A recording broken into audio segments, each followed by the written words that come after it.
오늘은 형제님 한 분이 공적 신앙 고백을 표명을 합니다.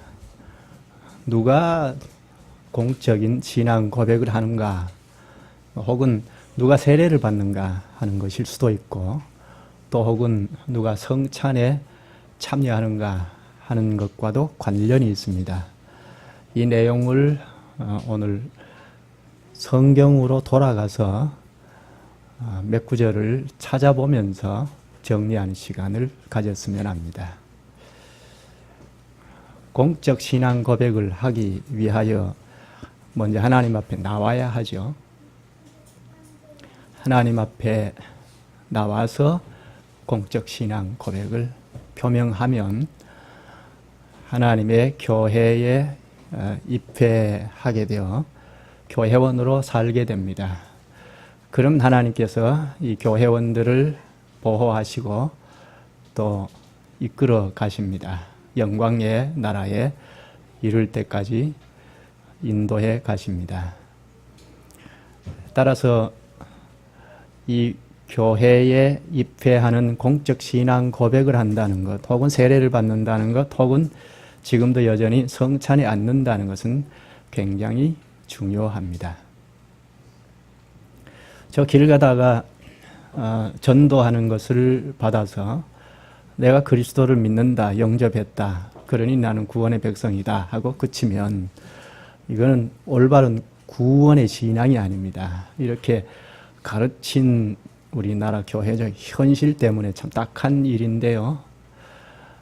이런 정신을 가지고 교회를 출입한다 하더라도 다 개인주의 신앙이지, 하나님께서 우리를 어떻게 구원해 내줘서 그리스도의 몸체인 교회에 참여케 하셨는지, 그리고 이 교회를 이루면서 살게 하신 그 뜻이 무엇인지 잘 알 수 없게 됩니다.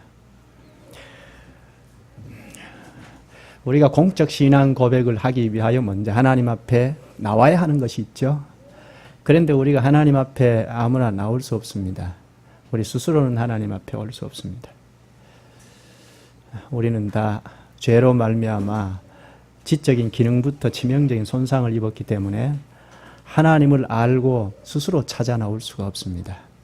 그래서 하나님께서 말씀과 성령으로 우리를 불러주셔서 하나님 앞에 나올 수 있도록 하십니다. 하나님 앞이 어딘가요? 하나님 앞이 어딘가요? 우리 가정에서도 하나님 앞에서 생활하지 않습니까? 직장 생활도 마찬가지고 어디에서든지 하나님 앞에서 생활하는 것인데, 지금 말하고 있는 하나님의 앞이란 공적으로 하나님께서 부르셔서 그분 앞에 서는 것을 말합니다. 그곳이 어디죠? 교회죠. 하나님께서 우리를 불러 모으셔서 말씀으로 오시는데, 그러니까 말씀이 있는 곳이, 하나님의 말씀이 있는 곳이 하나님 앞이죠. 하나님의 말씀이 있는 곳은 교회이니까 교회가 하나님 앞입니다. 하나님의 말씀이 없는데도 교회라고 하고 하나님 앞이라고 할 수 없죠. 하나님의 말씀이 있는 곳이 하나님 앞인데, 그런데 하나님께서 우리를 하나님 앞으로 불러 모으실 때 어떻게 하느냐 하는 것을 우리가 좀 성경을 살피면서 알 필요가 있습니다. 한 것을 얼른 찾아보죠. 고린도전서 1장입니다. 우리가 잘 알고 있는 말씀인데요. 좀 바르게 교정을 하고 정리를 해가면서 한 시간 말씀을 생각하죠. 우리가 각자 하나님과 직통하는 것이 아니고 말씀과 성령으로 불러 모으셔서 하나님 앞에 세우시는데, 그것을 좀 알 필요가 있어서 그것과 연관된 말씀을 잠깐 보겠습니다. 1장 찾으셨으면 21절인데요.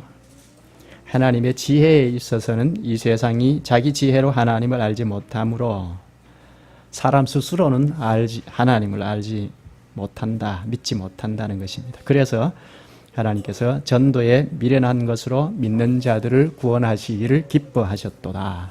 우리 잘 아는 말씀이죠. 여기 전도가 무엇인가요? 저 바깥에 나가서 예수 믿읍시다, 예수 믿읍시다 하는 것이 여기서 말하는 전도가 아닙니다. 여기 전도는 선포를 말하는데요. 공적으로 선포하는 이것은 설교를 말합니다. 공식적으로 하나님 말씀을 선포를 하는 것을 말하는데요. 이 선포가 미련한 것이라고 합니다. 하나님의 말씀을 설교하는 것이 미련할 수 있죠. 사람들이 볼 때 미련하죠.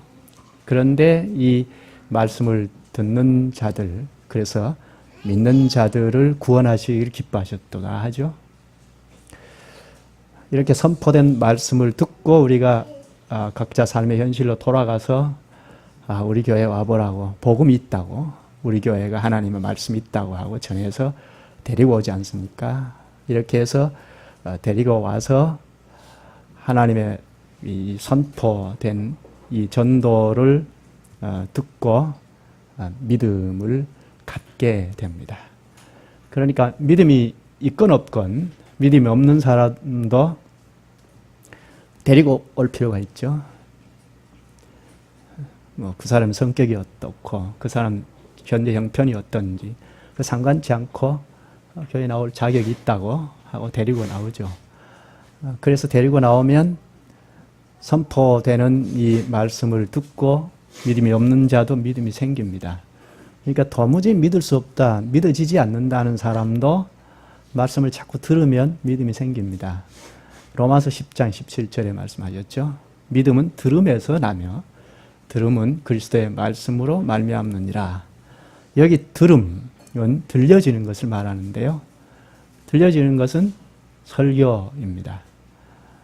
여기 들음은 설교를 말하는데 설교를 자꾸 들으면 그게 그리스도의 말씀이니까 그리스도의 말씀이 아닌 것도 설교라고 하고 하니까 참 문제이긴 한데요.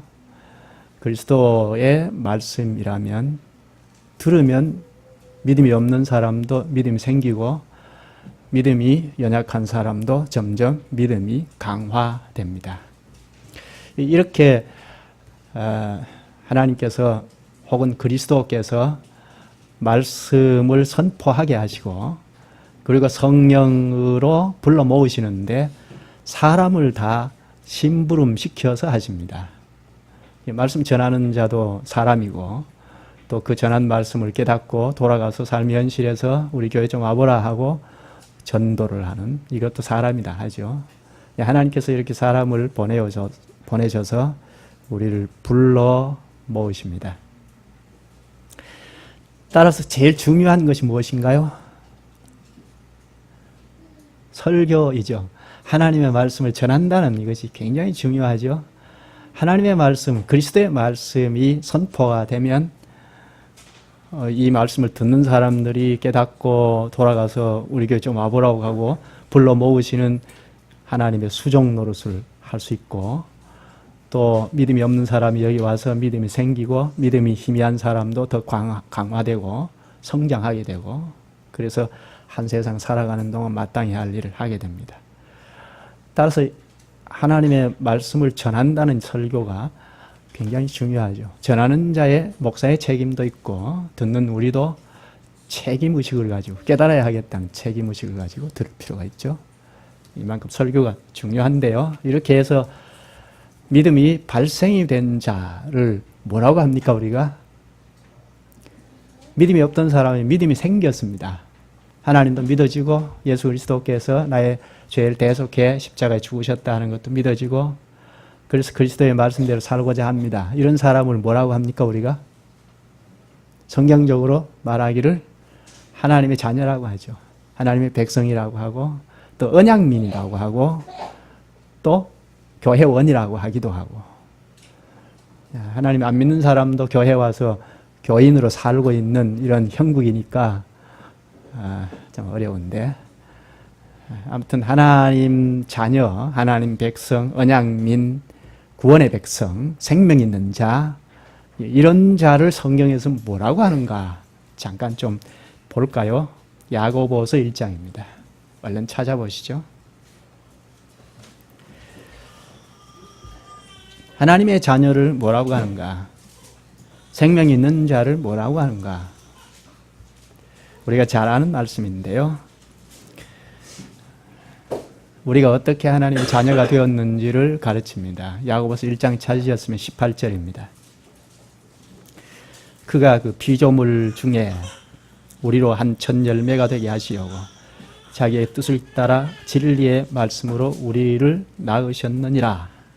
여기 피조물 중에 우리로 첫 열매가 되게 하신다고 하죠. 여기 피조물은 첫 창조 때 창조물을 말하는 것이 아니고 첫 창조가 된 모든 피조물을 말합니다. 모든 피조물 중에 우리를 첫 번째, 첫 열매, 첫 번째로 짓는다는 말입니다. 우리 학생들에게 물어볼까요?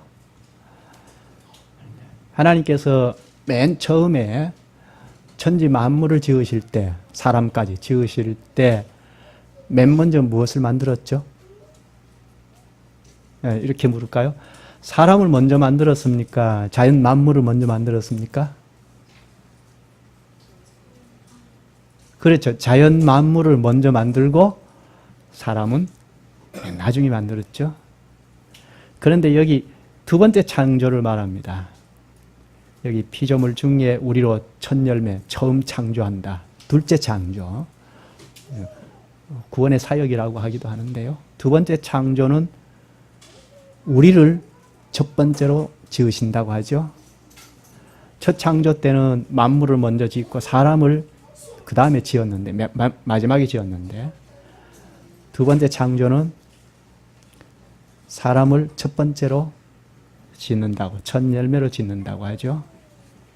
우리를 회복해가는 것을 말하는데요. 구원하신다는 말인데, 재창조, 새 생명으로 창조하시는 거죠. 그런데 어떻게 창조하신다고 하죠?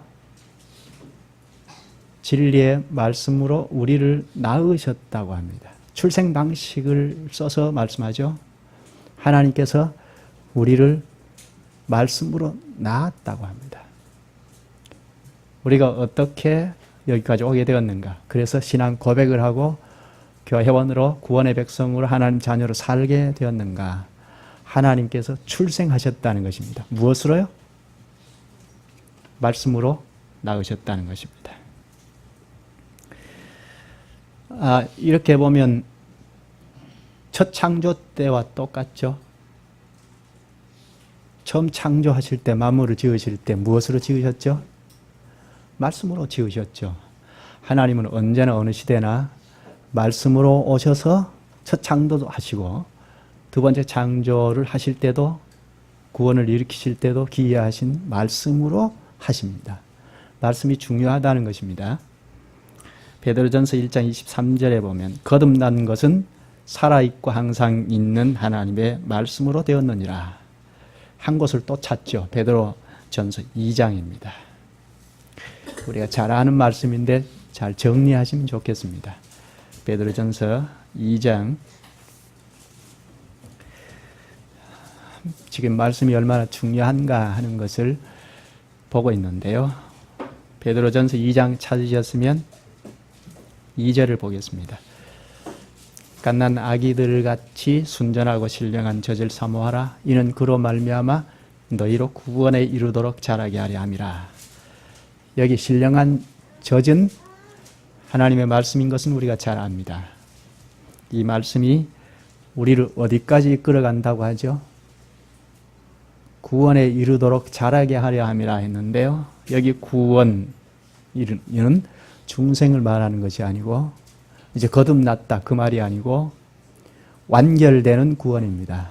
우리가 이 땅에서 구원된 백성이 영광의 나라에 들어갈 때까지 혹은 죽음 저 너머의 세계에 갈 때까지, 죽을 때까지 우리를 이끌어가는데 무엇으로 이끌어간다고 하죠?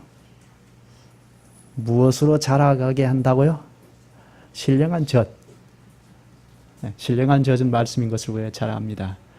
말씀으로 거듭나게 하실 뿐 아니라 우리를 계속 이끌어가서 죽음 저 너머에까지 이끌어가신다는 것입니다. 그러니까 하나님의 말씀이 얼마나 중요한지 모릅니다. 중생뿐만 아니라 거듭나는 것뿐만 아니라 계속해서 하나님의 말씀이 우리를 하나님 자녀로 살게 하고 성장케 하고 시대 앞에 사명을 감당하고 죽음 전험에까지 이끌어 간다는 것입니다. 따라서 이 말씀이 이 중생될 때 핵심적인 복음을 듣고 우리가 거듭나지 않습니까? 예수 그리스도를 믿으면 구원 얻는다 하는 핵심적인 복음을 듣고 중생이 되는데, 그러고 나서 계속해서 말씀이 공급이 되어야 하나님의 자녀답게 살아갈 수 있다고 할 수 있죠. 성장해 나갈 수 있죠. 그런데 공급이 끊겨지거나 희미하게 전하거나 단편적으로 전하면 굶게 됩니다. 심지어 굶주려서 죽을 수도 있습니다. 이처럼 말씀이 중요합니다. 그러면 하나님의 자녀다, 생명이 있다. 어떤 사람이 생명이 있는 것인가? 생명이 있다는 사실은 우리가 얼른 잘 알 수 없습니다. 하나님께서 하시는 일이니까요. 교회 출입을 하지만 불신자일 수도 있고 신자일 수도 있습니다. 생명이 있을 수도 있고 없을 수도 있습니다. 심지어 신앙 고백을 하고 회원으로 가입했다 할지라도 생명이 없을 수 있습니다. 있는지 없는지 우리 잘 모릅니다. 그럼 어떻게 합니까? 적어도 공적 신앙 고백, 세례를 베풀고 공적 신앙 고백을 행할 때 무엇으로 합니까? 어떻게 그 사람이 하나님의 백성인지 알고 공적 신앙 고백을 하고 가입하도록 합니까? 예, 그것을 좀 찾아보죠. 로마서 8장입니다. 모든 생명체는 특징이 있지요. 생명은 가만히 있지 않고 활동한다는 것이 있고, 모든 생명에는 자라간다는 것이 있죠. 활동하고 자라간다는 것이 있습니다. 우리 새 생명도 똑같은데요. 로마서 8장 찾으셨으면 15절입니다. 너희는 다시 무서워하는 종의 영을 받지 아니하고 양자의 영을 받았으므로 양자됨, 상속자됨, 이것은 우리가 요리문답에 배웠죠. 우리가 아빠, 아버지라 부르짖느니라. 너희가 아들이므로 하나님이 그 아들의 영을 우리 마음 가운데 보내사 아빠, 아버지라 부르게 하셨느니라. 생명을 가졌다, 하나님의 자녀다 할 때 드러난 반응은 하나님 아버지를 아버지라고 한다는 것입니다. 아빠하고 친근감을 가지고 부른다는 것입니다. 이 부른다는 것은 혼자 부른다는 것일 수도 있지만, 이건 공적으로 하나님 앞에 나와서 기도로 부르고 찬송으로 부른다는 것입니다. 예배를 드린다는 것입니다. 고린도전서 12장 3절, 우리가 수요일 날 배우고 있죠. 성령으로 아니하고는 누구든지 예수를 주시라 할 수 없느니라. 예수를 주로 고백하는 이 사실을 보면서 이 사람의 생명이 있구나, 하나님 자녀구나 하는 것을 알 수 있습니다. 로마서 10장 9절에 내가 만일 내 입으로 예수를 주로 시인하며 총을 들이대고 죽인다고 해도 나는 예수 그리스도가 나의 주다 하고 고백한다는 말입니다. 또 하나님께서 그를 죽은 자 가운데서 살리신 것을 내 마음에 믿으면 구원을 받으리라. 구원의 백성, 생명이 있는 자는 예수 그리스도를 주라 한다는 것입니다. 나는 하인으로 복종하겠다는 것입니다. 이렇게 하나님을 아버지라고 하고 예수님을 나의 주라고 고백한다는 것입니다. 또 한 곳을 찾아볼까요? 골로새서 2장입니다. 신약 뒤편에 있는데요. 골로새서 2장. 하나님의 자녀는 하나님 아버지를 보고 아빠 아버지 하고 부른다는 것이고, 예수 그리스도를 보고 나의 주다 하고 나는 하인으로서 복종하겠다 하는 태도를 취한다는 것입니다. 그리고 골로새서 2장 찾으셨으면 6절에 보겠습니다. 그러므로 너희가 그리스도 예수를 주로 받았으니 그 안에서 행하되 그 안에 뿌리를 박으며 세움을 받아 교훈을 받은 대로 믿음에 굳게 서서 감사함을 넘치게 하라. 이런 일이 어디에서 가능하죠? 어디에서? 그리스도 안에서 뿌리를 박으며, 뿌리를 박는다는 건 완료형인데요. 뿌리를 딱 박는다는 것입니다. 그리고 세움을 받아, 이거는 현재형입니다. 뿌리를 박고 계속해서 성장해 나간다는 것입니다.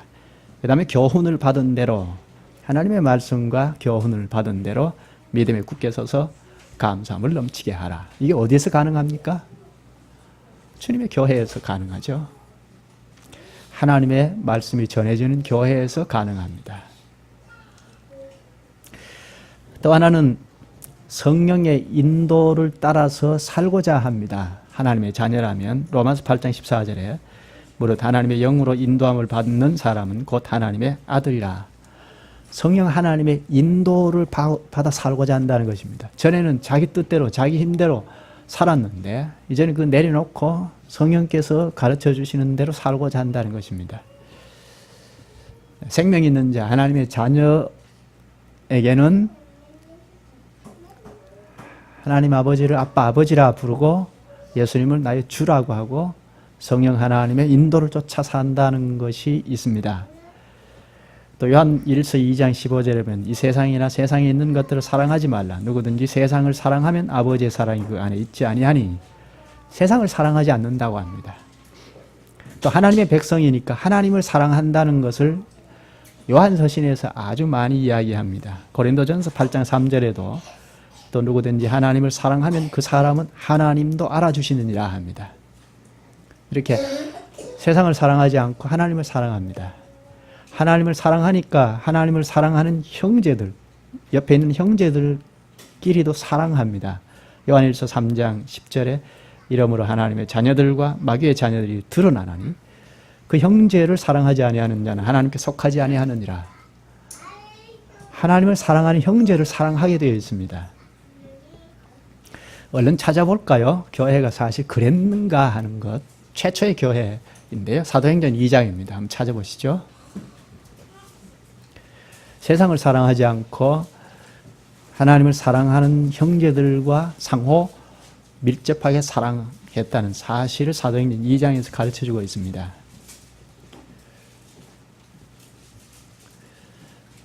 사도행전 2장 찾으셨으면 43절부터 보십시다.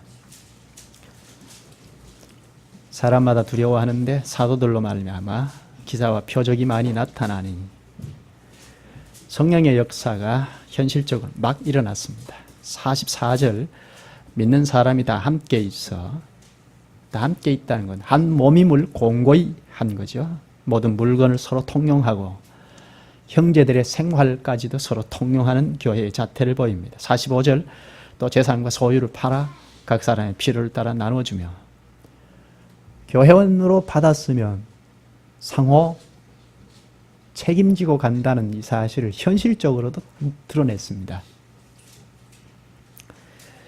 46절에 날마다 마음을 같이하여 성전에 모이기를 힘쓰고 이때는 아직 구약의 성전이라기보다는 그 구약의 성전 건물의 예배 장소로 사용했던 것 같습니다.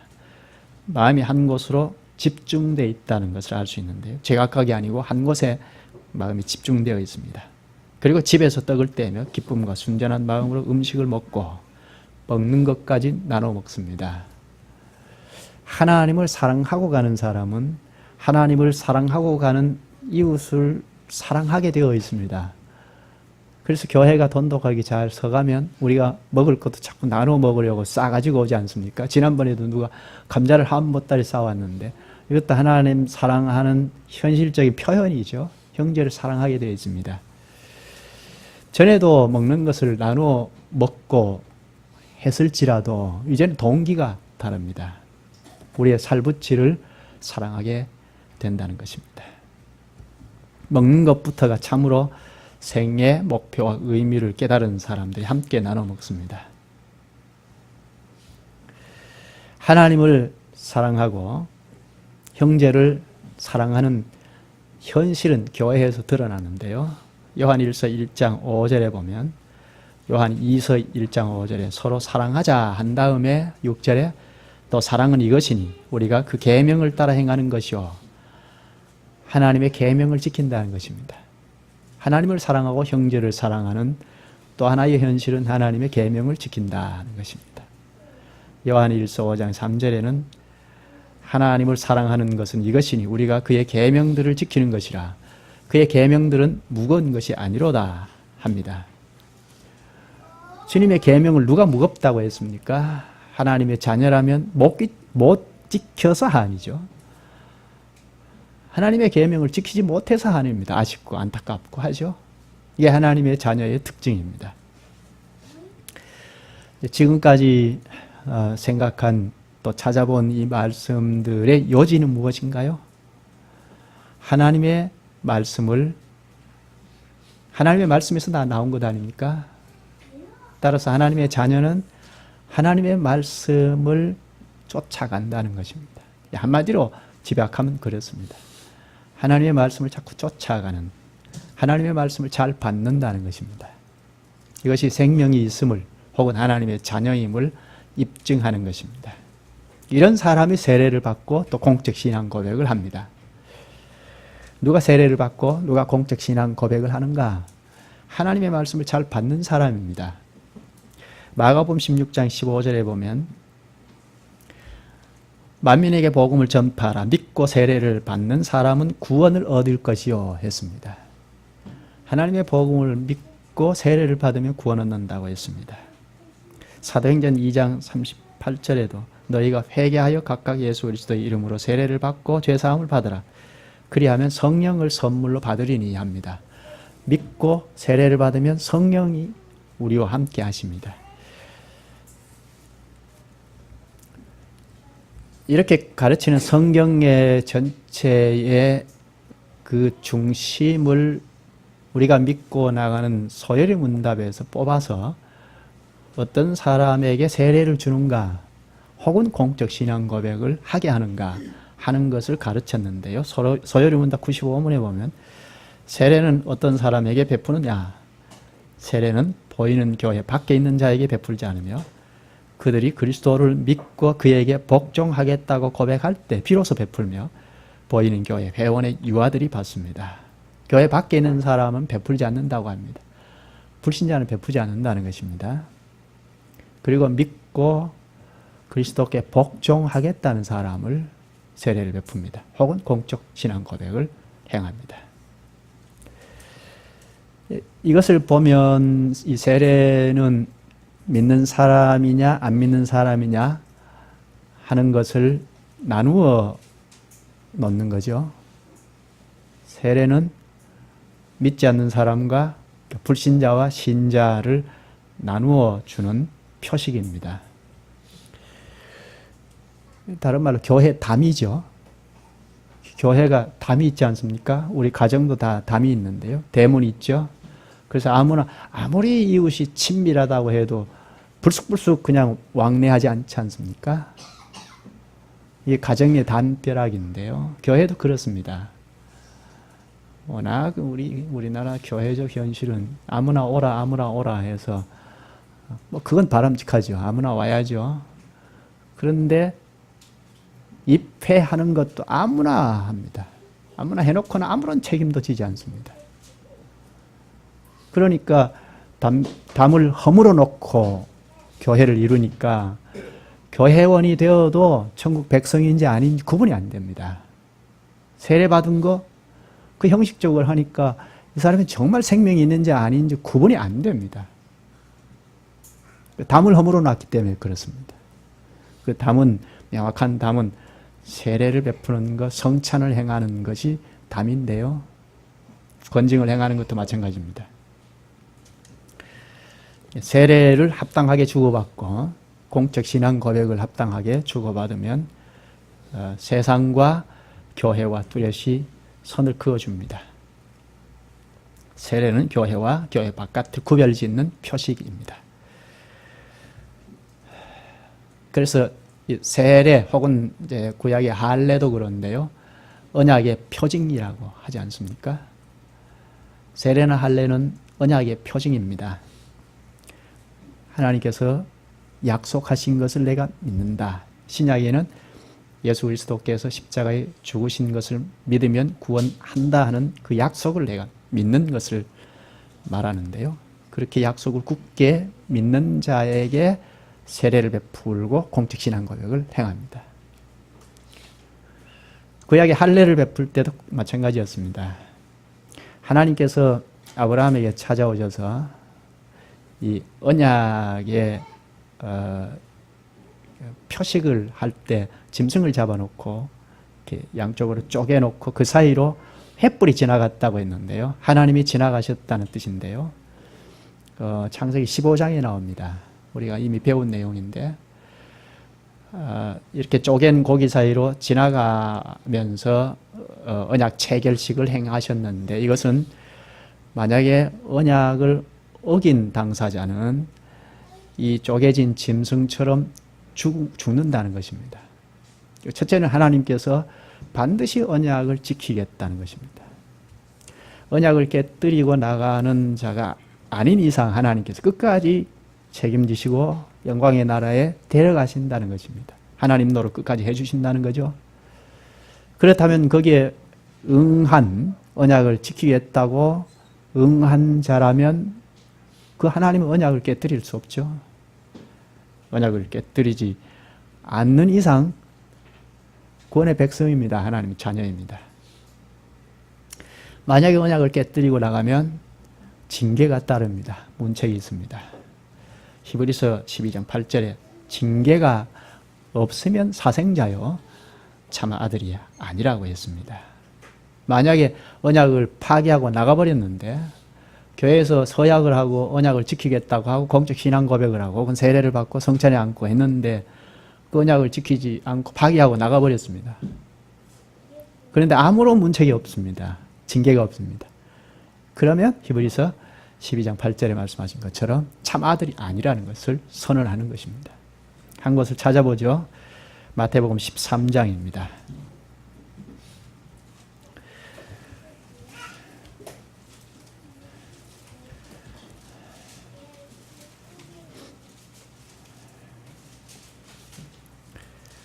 우리가 잘 아는 씨 뿌리는 비유입니다.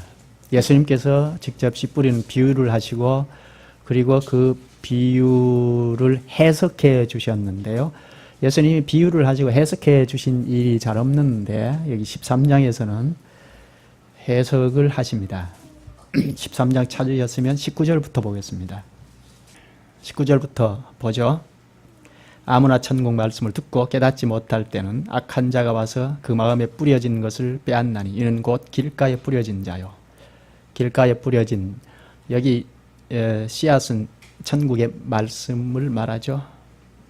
말씀을 듣고 깨닫지 못할 때는 악한 자가 와서 마귀가 와서 악한 자는 마귀를 말합니다. 그 마음에 뿌려진 것을 빼앗는다고 합니다. 그게 길가에 뿌려진 자라고 하고 20절 돌밭에 뿌려졌다는 것은 말씀을 듣고 즉시 기쁨으로 받되 하나님의 말씀을 기쁨으로 받으니까 이 사람이 생명이 있는 자가 아닌가 하나님의 자녀가 아닌가 하고 세례를 베풉니다. 기쁨으로 받습니다.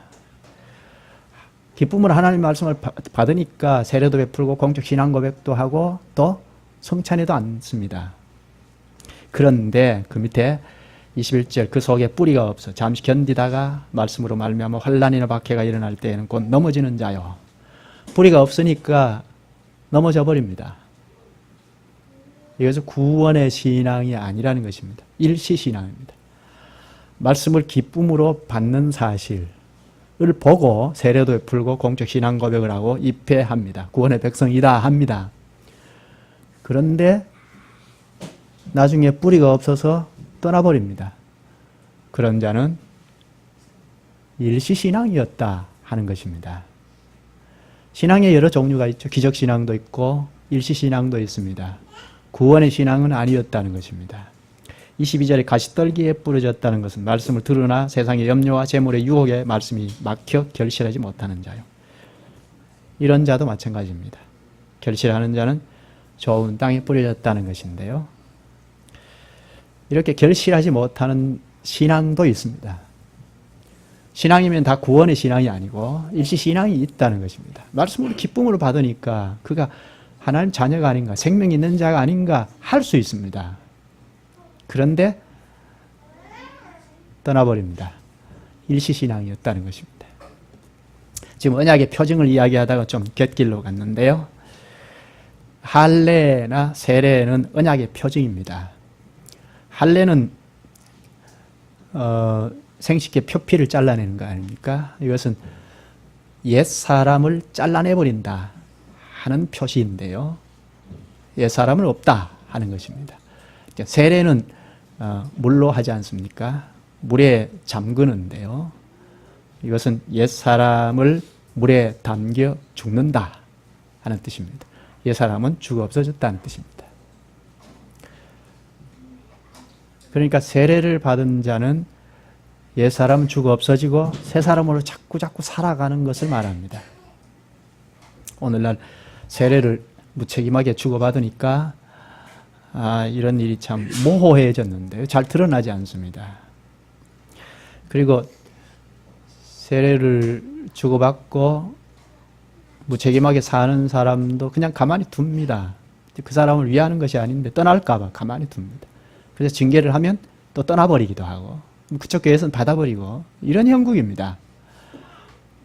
주님의 교회면 다 하나님의 말씀대로 행하고 말씀대로 징계할 자는 징계도 하고 해서 그 사람을 세우고 교회도 세우고 해야 하는데, 그러니까 결국 그 한 생명을 진정으로 바르게 세우기 위함이 아니죠. 이 교회의 책임이고 교회 당국자들의 책임입니다.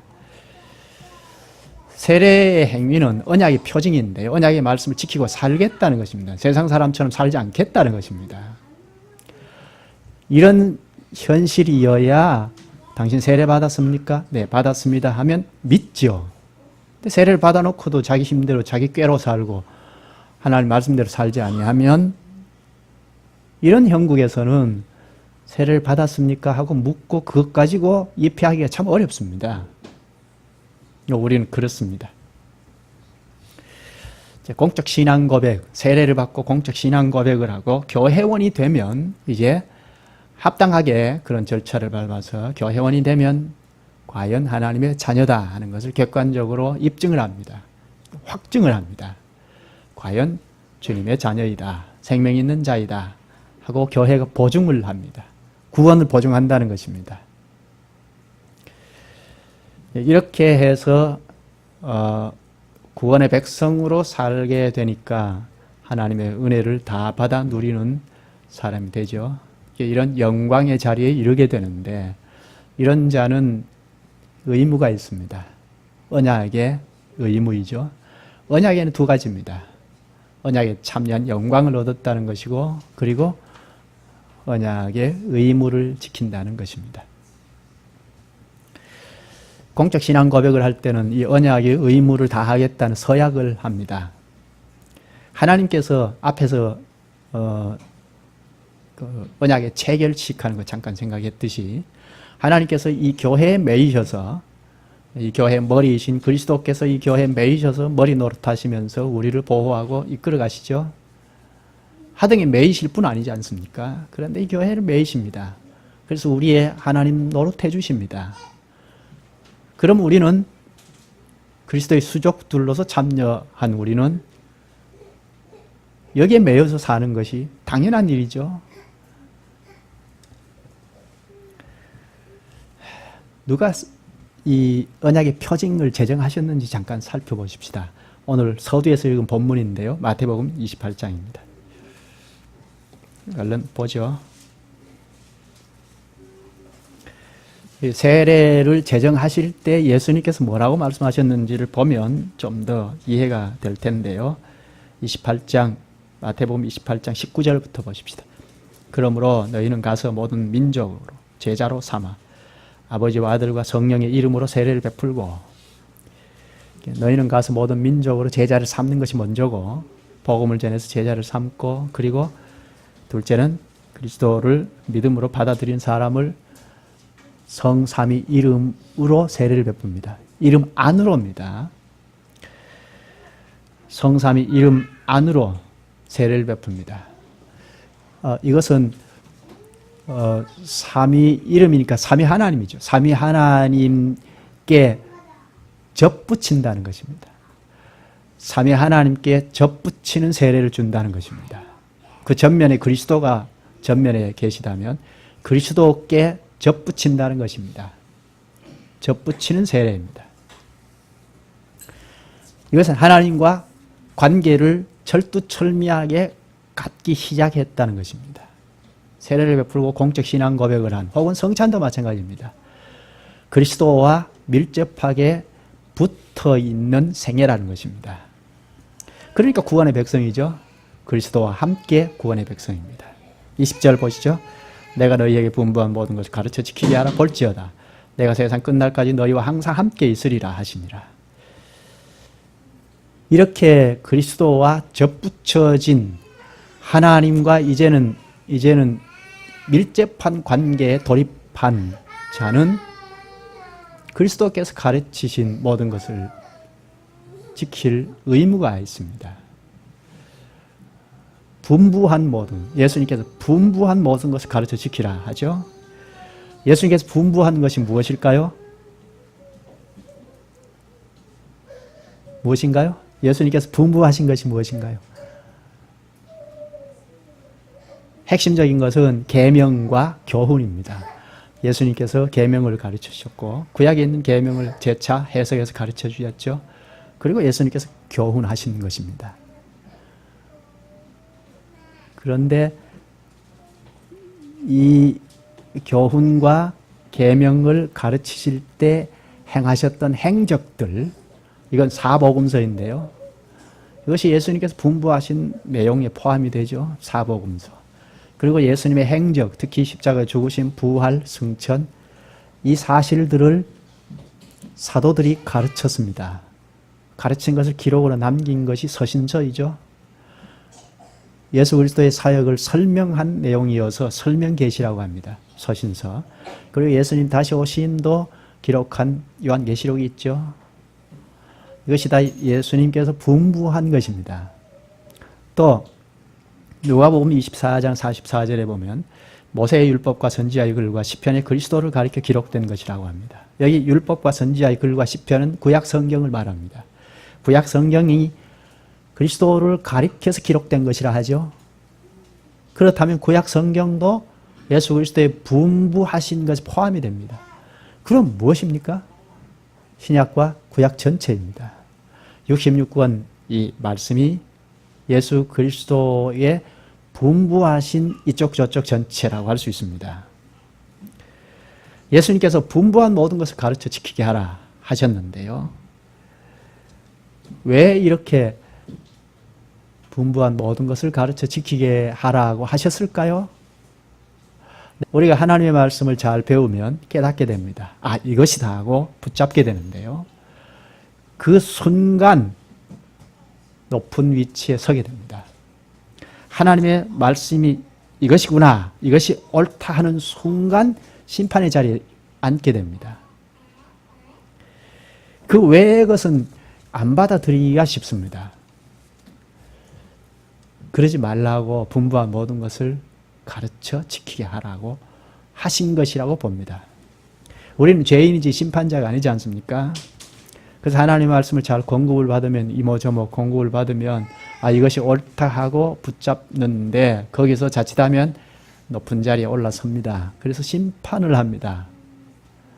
우리는 여전히 뭐 몇 가지 안 것인데 죄인의 자리에서 더 배워야 하죠. 이쪽 저쪽 전체적으로 배워야 하죠. 이단들은 이렇게 하지 않습니다. 이단들은 코수가 있습니다. 그것을 열심히 배워서 그것만 외울 정도로 그렇게 되뇌이지 거기에서 또 부족한 것이 있다 하고 더 배우지 않습니다. 우리는 참 신자라면 성경 이쪽 저쪽 전체적인 것을 배워가야 합니다. 분부한 모든 것이라고 하고 배우는 것이 참 신자의 자세입니다. 하나님의 말씀을 가까이 하는 것이 언약민의 의무다 하고 결론을 지을 수 있습니다. 말씀을 잘 깨달아가면 능력이 생깁니다. 제가 유튜브에 잠깐 들어갔다가 어느 목사님 설교를 들었는데요. 힘들고 어려운 삶에서 벗어나는 길, 또 염려, 근심, 걱정, 두려움을 이기는 방법 하고 쭉 설교를 하는데요. 들을 내용은 별로 없어요. 요지는 예수 그리스도의 이름으로 쫓아내면 된다고 하고 두려움의 영을 과감히 물리치면 된다고, 우리가 그런 힘이 없어서 문제라고 이렇게 끌고 나가서 설교를 마칩니다. 물론 끝까지 듣지는 않았는데요. 이런 방법론은 여러분 듣지 마십시오. 누구의 설교를 듣든지 이렇게 방법론을 가르치는 건 듣지 마십시오. 그건 옳지 않습니다. 방법론을 가지고는 어렵고 힘든 데서 벗어날 수가 없습니다. 일시적으로 벗어나는 듯 하지만 그렇지 않습니다. 하나님의 말씀을 전체적으로 그리스도께서 분부한 모든 말씀을 계속해서 섭렵해 가는 데 따라서 능력이 생깁니다. 거기에서 어려움도 벗어나고 내가 처해 있는 이 딱한 상황도 훌쩍 뛰어넘을 수 있습니다. 그래서 우리 교회에서는 무슨 방법론을 가르치지 않지 않습니까? 어떻게 하십시오. 열심히 하십시오. 이런 것 일체 가르치지 않습니다. 그 상황을 두고 말씀을 배웁시다. 말씀을 자꾸 공급을 받으면 내가 현재 처해 있는 어두운 상황을 뚫고 나갈 수가 있습니다. 이렇게 말씀을 가까이 하는 것이 언약민의 첫째 의무입니다.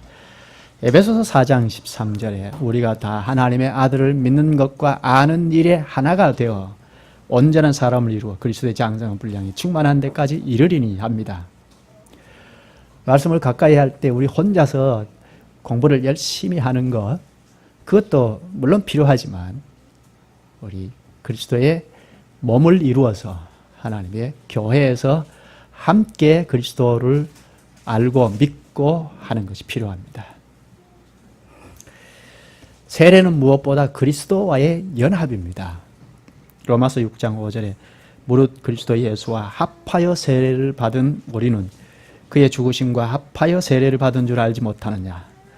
고린도전서 12장 13절에도 우리가 유대인이나 헬라인이나 종이나 자유인이나 다 한 성령으로 세례를 받아 한 몸이 되었고 합니다.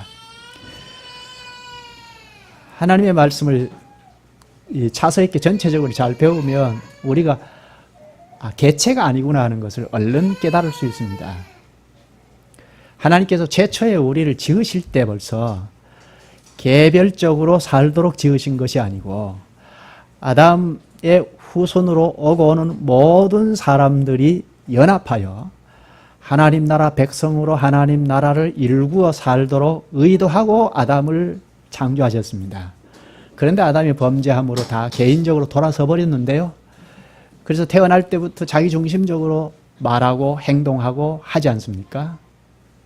어린아이들이 요거 내 거야 하고부터 시작을 하죠. 그래서 어른이 돼도 항상 자기중심적으로 생각하고 말하고 행동합니다. 그래서 예수 그리스도 안에 들어왔어도 교회 이루는 방식도 항상 자기중심적으로 생각하고 말하고 행동합니다. 그래서 교회를 이렇게 이루어가야지 이렇게 가야지 하고 합니다. 자기중심적인 데서 벗어날 수 없는데요. 이런 우리를 잘 아시는 주님께서 구원하셔서 그리스도에게 신령하게 연합시켜 놓으셨습니다. 너는 이제 개체가 아니야. 너 중심적인 거 버려 하고 세례를 베풉니다. 물에 담궈서 옛사람 죽는다는 거죠. 그리고 우리는 분자로 살도록 하셨습니다. 예수 그리스도의 교회에 연합된 우리는 분자입니다. 지체입니다. 개체가 아닙니다. 개체로 생각하는 그 시로부터는 불신자입니다. 자기 힘으로 살고 자기 꾀로 살고 합니다. 분자로 사는 데 의의가 있습니다. 우리가 이렇게 분자 의식을 가지고 한 몸을 이루어서 살게 되는데 이런 의식을 가지고 살면 성장해 나가는데요. 그런데 막힘없이 승승장구하는 것은 아닙니다. 어려움이 옵니다. 하나님의 교회를 돈독하게 이루어 나가면 막힘없이 전진하는 것이 아니고 이런저런 일이 생겨서 우리 내부적으로 어려움이 옵니다. 마귀란 놈은 어떻게든 올무를 놓아서 우리를 빠뜨리려고 하고 발목을 잡아서 못 가게 하고 흩어버리려고 합니다. 찾아보시죠. 에베소서 4장입니다. 에베소서 4장 찾으셨으면 1절부터 보십시다. 그러므로 주 안에서 갇힌 내가 너희를 권하노니 너희가 부르심을 받은 일에 합당하게 행하여 모든 겸손과 온유로 하고 오래 참음으로 사랑 가운데서 서로 용납하고 평안에 매는 줄로 성령이 하나 되게 하신 것을 힘써 지키라. 무엇보다 성령이 하나 되게 하신 것을 힘써 지키라 합니다. 교회를 지키라는 것이죠. 좀 힘들다고 자기중심적으로 돌아서버리고 좀 힘들다고 떠나버리고 이것은 언약의 매인자로서 합당치 않죠. 하나님께서 언약의 매이도로 서약을 받아내시고 공적 고백을 하고 입회하게 하셨는데 좀 힘들다고 떠나버리면 그가 과연 하나님 자녀인가 의구심이 들지 않을 수 없죠. 성령이 하나 되게 하신 것을 힘써 지키라 하십니다. 서로 사랑하고 하나 되게 하신 뜻을 알고 힘써 지켜야 할 의무가 있습니다. 좀 더 뒤로 가서 보시죠. 에베소서 방금 찾은 데서 2장으로 가보시죠. 세례는 그리스도와 연합이라고 했는데요. 그리스도와 연합된 우리가 어느 정도의 은혜를 받고 있는가 하는 것을 잠깐 보고 마치겠습니다. 주님의 은혜가 얼마나 큰가 하는 것을 단 두 구절로 표현한 것이 에베소서 2장 찾으셨으면 6절인데요. 5절부터 보십시다. 허물로 죽은 우리를 그리스도와 함께 살리셨고 너희는 은혜로 구원을 받은 것이라. 또 함께 일으키사 그리스도 예수 안에서 함께 하늘에 앉히신. 예수 안에서 그리스도와 함께 하늘에도 앉히셨다고 하죠. 우리 상상을 좀 하십시다. 우리는 이 땅에 있습니다. 우리가 하늘에 계신 하나님 앞에 나가서 예배 드릴 수 있습니까? 하나님 앞에 도무지 나아갈 수 없는 존재입니다. 그런데 이 땅에서 하나님 앞에 이르러서 예배를 드리지 않습니까? 바로 이 말씀 때문입니다.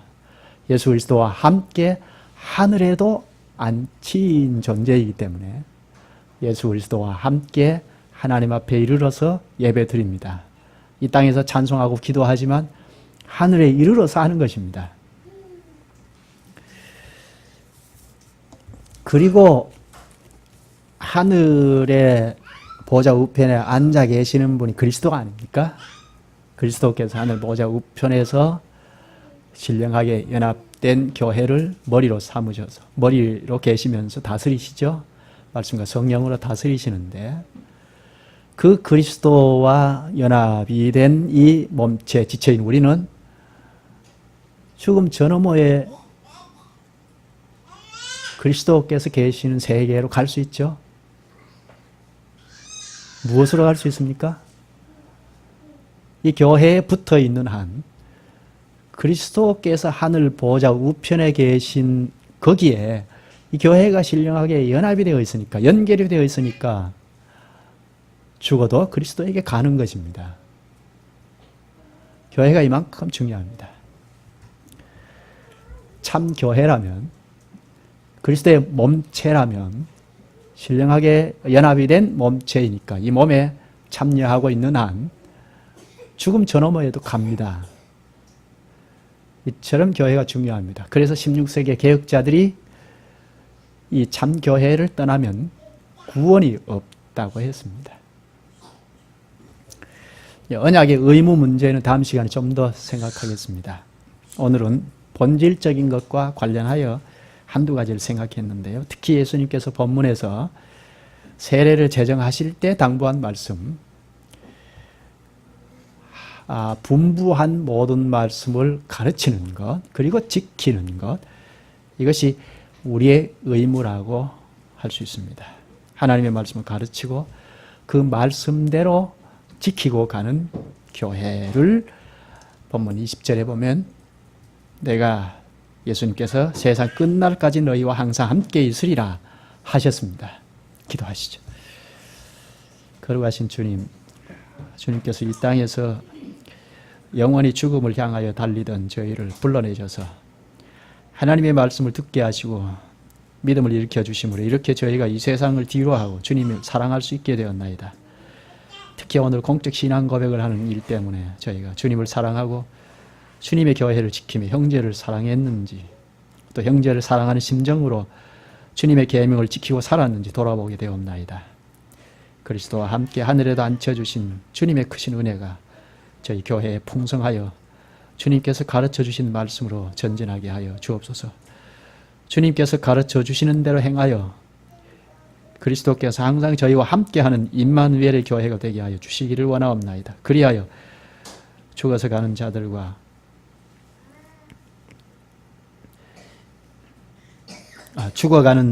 죽어가는 자들이 이 교회로 들어와서 살고 풍성한 생명을 발휘하는 영광을 얻게 하여 주시옵소서. 예수님의 이름으로 기도하옵나이다.